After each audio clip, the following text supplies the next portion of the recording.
예정 전시과, 경정 전시과 이 세 가지 결과. 일단 전시과는 누구에게 준다? 현직 관료. 자, 공무원에 뭐에 있어 준다? 관등만.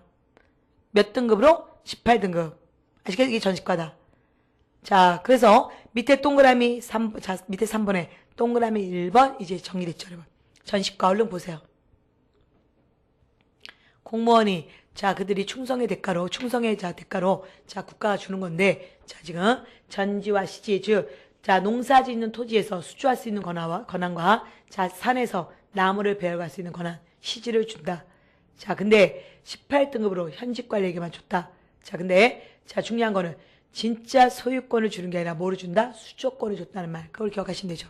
다시 올라갑니다. 자, 다시 위에 박스 경정전시과 보세요, 여러분. 자, 문종 때 경정전시과 이제 현직자에게 주는 거예요. 그러면 여러분, 공무원들의 불만이 이만저만이 아닌 거예요. 자, 이제 나 퇴직하면 어떡하냐? 반발하자. 자, 거기 특징 보세요. 니네 따로 뭐 주마. 불러서. 고관들 불러서. 이게 바로 경정전시과입니다. 자, 경정전시과 아니라 바로 공음전시과예요. 자, 그러면 다시 밑에 토지의 종류에서 동그라미 2번. 자, 그럼 거기, 자, 공음전 보세요. 전시과 더불어 귀족들에게 귀족들에게 중요한 토지인, 자, 거기 전시과 더불어 귀족들에게 중요한 토지인 공음전은 대체로 오품 이상 고급 관료에게 일정한 토지를 주어서 이를 자손들에게 어떻게 할 수 있는 세습할 수 있게 해준 겁니다. 자, 그래서 오품들에게는 효를 본 거죠. 니들은 따로 토지 따로 주마. 너무 반발하지 마라. 대신 이거는 세습도 할게. 그러니까 여러분 고급 관료들이 이제 무마된 거예요. 자, 그러면 하급 관료들이 열받죠. 우린 또 뭐냐? 그래서 다시 3번 보세요. 한인전. 이제 고디만 보세요. 육품 이하의 하급 관료의 자제로서 관직에 오르지 못한 자. 이게 뭐냐면 과거는 봤어요, 여러분. 과거는 봤는데 아직 관료가 되지 못한 거예요. 발령이 안 나는 거예요. 그러면 그들에게는 좀 쉬면서 먹어라. 그래서 한인전을 주는 겁니다. 쉬면서 먹어라. 그러면 그 사람이, 그 아들이 다시 관료로 발령되면 한인전은 국가에 반환하고 국가 공무원 됐으니까 뭐를 받는다? 전시과를 받겠죠. 자, 그 다음 다시 구분전. 이제 보세요. 구분전. 입을 나눠줘. 입구자거든요, 여러분. 입을 나눠줬다. 즉 하급 관료와 군인의 누구에게? 유가족에게 주는 거죠. 유가족에게. 구분전을. 자, 그러면 여러분 1번 전시과, 2번 공음전, 3번 한인전, 4번 구분전. 이 네 가지 다 뭡니까? 이 네 가지 다 관료에게 주는 거죠, 여러분.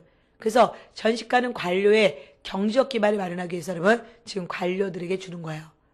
지금 준다는 얘기는 진짜 소유권 주는 게 아니라 뭐를 주는 거다? 수조권이라는 걸 생각하시고요. 자, 이제 기타 내장전. 자, 이제 고디만 보세요. 왕실.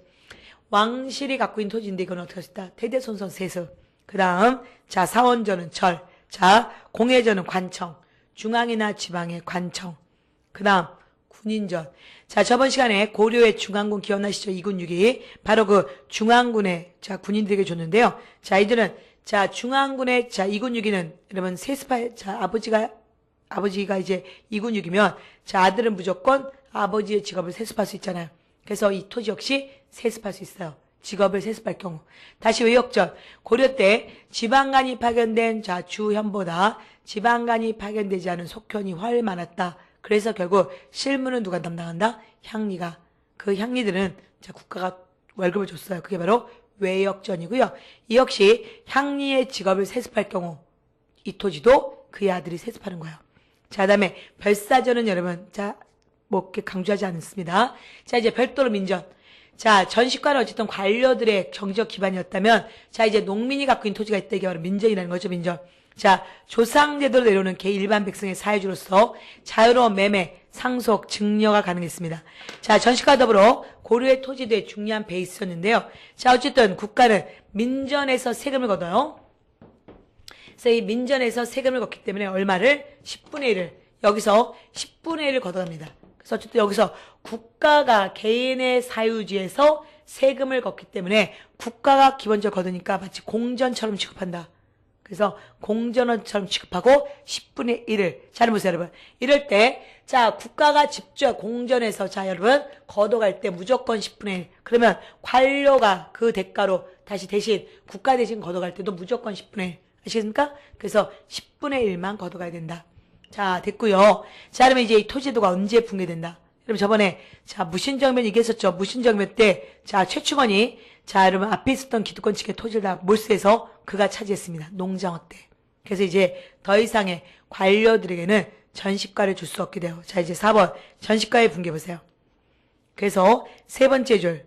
자, 무신정변 들어오면 전시과가 붕괴되고, 이제 관리에겐 토지를 지급할 수 없다.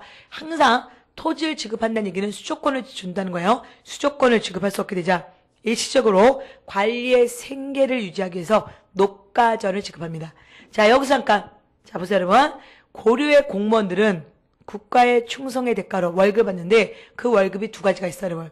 첫 번째, 전시과, 즉 수조권. 두 번째, 녹봉입니다. 녹봉. 녹봉이란 1년에 국가가, 자, 녹봉 잠깐 읽어보실래요? 자, 한 장 넘겨보세요. 자, 거기에 257페이지 맨 밑에 녹봉. 녹봉은 국가가 녹표라는 문서를 주면요. 그 문서를 갖고 국가 관청에 가서 1년에 2번 천가 곡식을 받아오는 거예요. 그래서 국가는 이 녹봉과 함께 또 하나 이거 갖고 너무 부족하니까 자, 이제 농민이 국가에 내야 될 세금을 그 관료가 직접 거둘 수 있는 수조권, 즉 전시과를 주는 거예요. 자, 근데 자, 앞으로 오세요, 여러분. 200, 자, 오시면 앞으로 255페이지. 자, 전시과가 붕괴됐다. 그러면 이제 토지에 대한 수조권을 못 준다는 얘기예요. 그러면 어떡한다? 이제는 녹봉만 주는 거죠. 그래서 자, 월급이 부족한 사람들에게는 녹가전을 지급했어요. 그러나 역시 자, 여러분 결국은 아주 그러니까 별로 효과를 못 봤죠. 그래서 어떡한다? 다시 무신정변 이후 권문세족 때 가면 다시 붕괴되고 또 농장 확대. 그래서 밑에 녹가전을 보세요. 녹가전. 녹가전은 바로 자, 우리가 소위 녹가전이란 녹봉제를 보충하는 소규모의 토지들로 경기도 8개 지역에 자, 공전을 이거는 국가 소유의 토지를 월급이 적은 관료에게 자, 준 거예요, 여러분. 그러니까 전국적 규모가 아니죠? 그래서 결국 아무런 효과도 없습니다. 그래서 결국은 나중에 여러분 사패제로 몰라야 되고요. 그래서 고려에서 조선 갈 때 다시 토지개혁부터 할 수 없다. 할 수밖에 없다는 거죠. 그래서 밑에 있는 자 이제 거기까지 보세요. 이제 이해하셨는지 제가 삼국시대 때 노급 얘기했습니다. 통일신라 때 노급 폐지, 관료전 지급, 그다음에 백성에 주었다는 정전 얘기했죠. 지금 고려 때 경기도 땅만 대상으로 한 역분전, 좀 있다가 전시가 3번 바뀌는 거. 하지만 무신정변 이후 전시가 붕괴되고 토지 소유의 불균형인 농장 확대 속에서 잠시 녹가전만 있었다. 녹가전은 경기도 땅만 주는 거다. 그래서 결국 여전히 자, 관료에게는 경제적 기반을 마련하지 못하자 고려에서 조선 들어갈 때 제일 먼저 과전법 얘기할 겁니다. 그때 가서 또 얘기할 거고요. 이따 그러면 2교시에 다시 얘기할 거예요. 그럴 때 여러분 다시 이 토지국유제 원칙을 생각해 주셔야 됩니다. 자, 그럼 여기까지 이제 다 얘기했고 뒤로 가보세요. 수취체제, 이제 세금. 자, 늘 땅에서 내는 세금, 전세 또는 한자로 조라 부른다. 자, 또한 특산물, 공납 또는 조라 부른다. 세 번째 다시 역 또는 한자로 용이라 부른다. 자, 조용조 얘기했었죠, 여러분. 어쨌든 자, 그중에 수취제에서 자, 동그라미 1번 조세 보세요, 여러분. 자, 토지를 소유한 귀족 또는 자영농에게 거두는 세금으로 토지를 농가 밭으로 나누어 비옥한 정도에 따라서 일단 땅을 등급을 나누죠, 여러분. 세 등급으로. 그래서 상급, 중급, 하급으로 나눕니다, 일단은. 그리고 이제 세금을 걷는데 자, 동그라미 기억 조세를 보세요.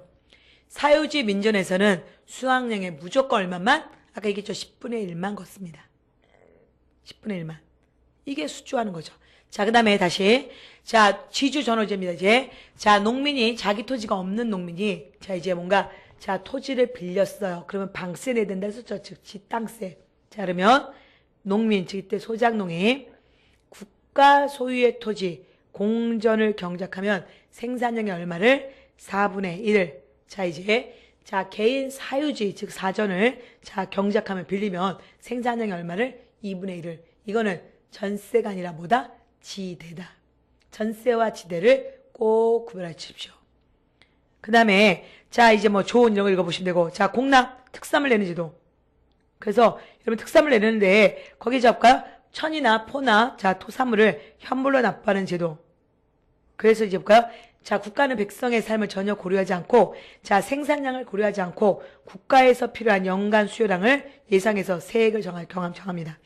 우선 국가에서 수요량을 각 주연에 부과하면 주연의 지방간은 다시 각 고을에 할당하고 각 고을의 학리는 호구를 기준으로 거기 밑줄 호구를 기준으로 그 집에 그러면 자 사람이 얼마큼 있고 토지가 얼마큼 있느냐 그래서 재상과 어떤, 자, 인구, 이게 또 특히 남자, 정남, 여러분 일단 정남, 이런 거를 여러분 기준으로, 여러분 이런 걸 고려해서, 정남수를 고려해서 등급을 9개 등급을 나눠요, 여러분.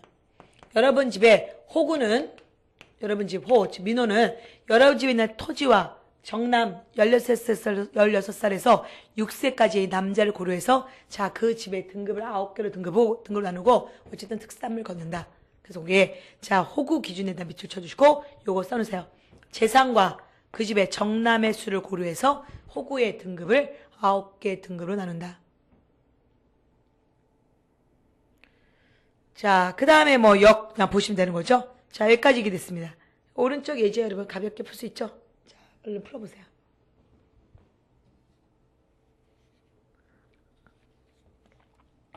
그래서 자, 토지에도에 대한 여러분 이제 감을 잡으시고요. 자, 토지와 관계돼서 조세까지도 잡아놨습니다.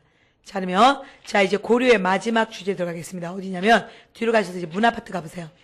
자, 여기 266페이지. 자, 중세문화.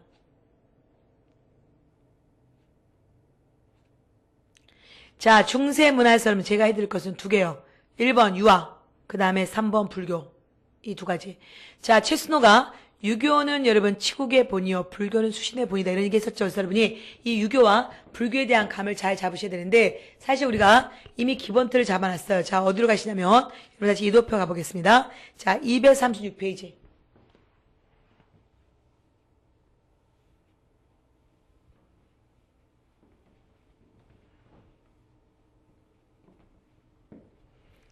자, 우리가 이렇게 얘기했어요. 그러면 지배자 변천을 자, 강조했었습니다. 자, 제일 먼저 나말 여초. 자, 우리가 이렇게 세력 얘기했었죠. 신라말, 자, 고려초, 자, 호족 육투부 선조. 좀 이따가 자, 고려 전기, 자, 그 다음에 다시 고려